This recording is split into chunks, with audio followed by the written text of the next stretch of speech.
కొండా సురేఖ గారు సమంతకి అపాలజీ చెప్పడం అనేది అంతకన్నా స్టూపిడిటీ అయితే నేను చూడలేదు. ఫస్ట్ ఆఫ్ ఆల్ సమంతని ఎక్కడ అవమానించారు? కొండా సురేఖ అవమానించలా, పొగిడారు. యాక్చువల్గా ఎందుకు పొగిడారు అంటే అక్కడ ఏమంటున్నారు ఆవిడ, నాగార్జున నాగ చైతన్య ఇద్దరు కలిసి ఒక మామగా, ఒక భర్తగా, ఒక కోడలిని, ఒక భార్యని తనకున్న ఒక ఆస్తి కాపాడుకోవడానికి వెళ్ళమని ఫోర్స్ చేస్తే తను కాదని చెప్పి విడాకులు ఇచ్చి వెళ్ళిపోయింది అన్న. అక్కడ సమంతకు అవమానం ఏంటి? సమంతని పొగిడినది. యాక్చువల్గా అవమానించింది ఎవరిని? అత్యంత జుగుసంగా అవమానించింది నాగార్జున్ని, చైతన్యాన్ని.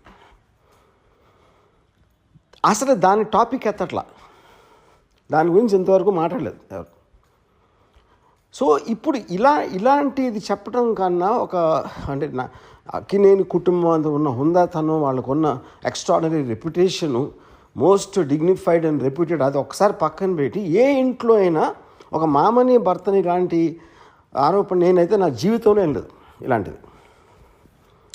ఇది చాలా సీరియస్గా తీసుకుని నా రిక్వెస్ట్ నాగార్జునకి, చైతన్యకి ఇలా వదిలేయకుండా, మళ్ళీ ఇలాంటివి జరగకుండా ఇండస్ట్రీ అందరి కోసం, ప్రజలందరి కోసం కూడా సీరియస్గా తీసుకుని మర్చిపోలేని గుణపాఠం నేర్పించాలి. దీనికి తప్పిస్తే మన దగ్గర వేరే మార్గం లేదు. ఇలాంటిది మళ్ళీ జరగకుండా చూడాలి.